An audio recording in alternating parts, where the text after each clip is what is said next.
ก่อนไหมโอ้ตัวนี้เดียวเราเห็นเลยพ่อแม่เราเห็นกลัวเห็นนะ สวัสดีครับปูสวัสดีครับเด็กชายไม่ใช่เด็กชาย ครับเก่งมากต่อไปตัวเราเด็กแข็งเลย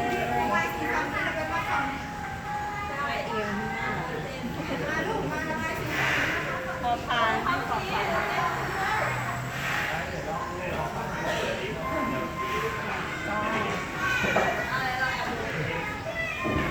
นามสกุลได้เลยไหมคุณพอไปดีเลยนะปีหน้าละอ.3เราหนักหน่อยอ.3สนุกขึ้นอีก เด็กโตขึ้นเนี่ยตรงที่เก็บตัว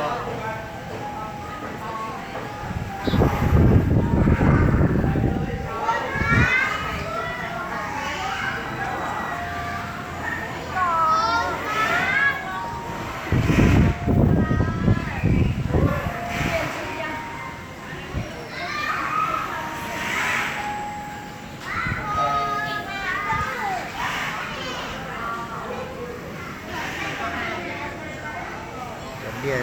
เขียนทะลุเส้นเลยเหรอ อ๋อ ลำพูนยาว ได้เก่งมากลูก สองตลกเว้ยสองมาทหารมาบ่อยหารมาหาหัวเหรอ ครับจรวดไปเร็วลูก ไอ้เรื่องนี้ทหาร ไปครูตั๊กเนี่ยไปนั่งกับครูตั๊กก็ได้ นี่ก่อนเลยให้ระบายสีแล้วตั้งอัพ เอากระดาษกับลูกด้านโน้นลูกกระดาษด้านโน้นริมโน้นเลยเดินไปริมสุดเลยเดีย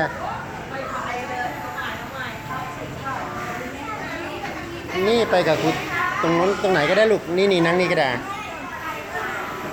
ระบายสีก่อนระบายสีสวยๆเลยนะ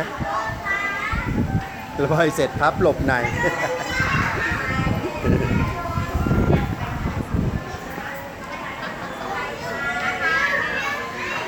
นนดูพี่โมเน่เนี่ยเอาให้สวยเท่าโมเน่เลยนะ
ครับระบายสีเสร็จแล้วมาจากไหนคะ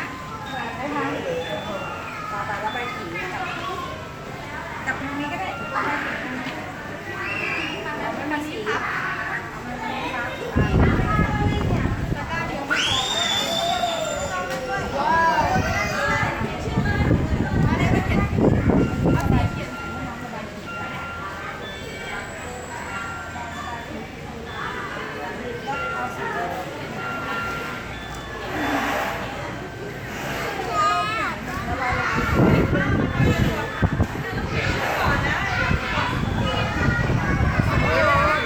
เสร็จยังอ่ะ มีการเป็นแจกเนี่ยนี่ไงนี่ไง ไอเดียระบายเสร็จยังอ่ะ ต้นแก้วก็วาดรูปได้วาดรูป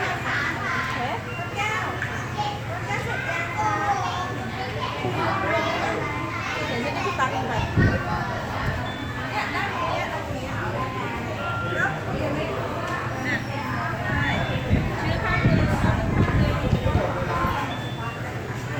ไอเดียพอยังเดี๋ยวเวลาหมดลูกเดี๋ยวไม่ได้ไปพุ่งเล่นนะมัวแต่เขียนช้าเนี่ยไปตรงกูต้ากันลูก โอ้โหไปทำไมเขียนเบาจังอ๋อแต่ไม่ได้ใช้สี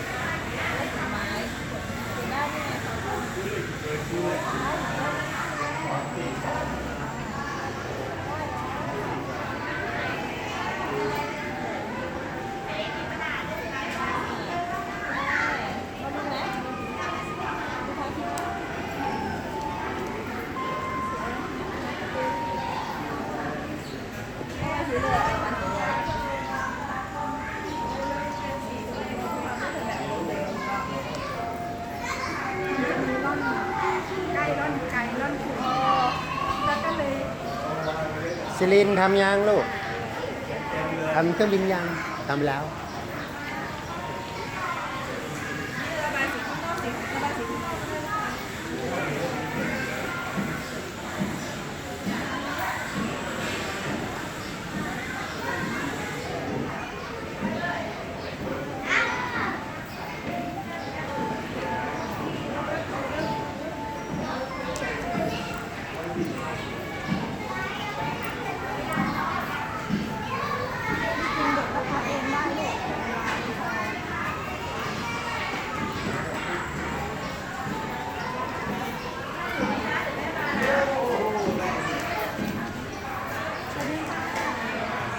สวัสดีครับ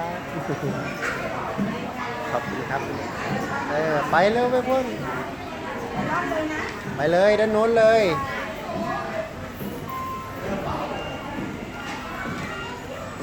เดินออกไปเลย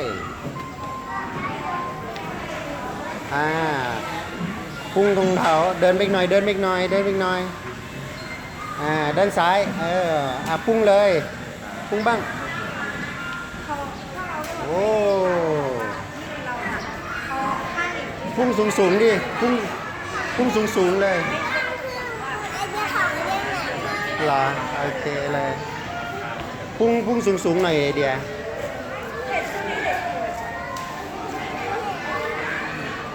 นี่พุ่งไปด้านนี้นี่เชื่อป้านี่พุ่งไปด้านนู้นไอเดียไม่ใช่จับตรงปลายนี่จับตรงนี้ลูกจับตรงนี้นี่ป้าสอนจับตรงนี้แล้วก็พุ่งสูง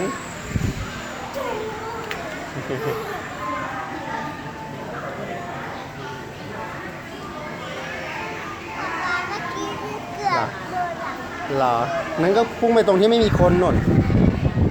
พุ่งไปตรงที่ไม่มีคนลูกนั่นแหละ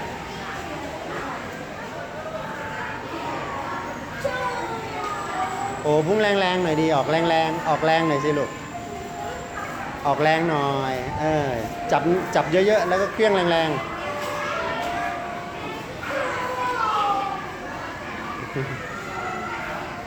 ตีนพับเครื่องบินยังลูกไม่ไปพับเครื่องบินเหรอลูกเหรอโอ้ลองโดนหน้าโดนตาเพื่อนลูกนู่นไปเครื่องด้านนอกไปนู่นน่ะ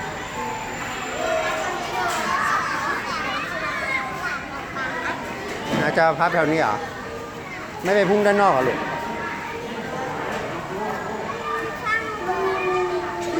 นู่นพิงบินตั้งไกลเนี่ยของเพื่อนของทำบินไกลเนี่ยนี่ดูทำพุ่งหมดพุ่งบ้าง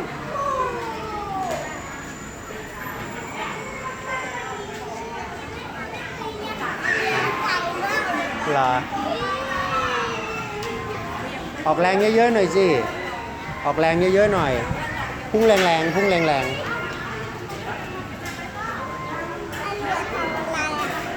บินไง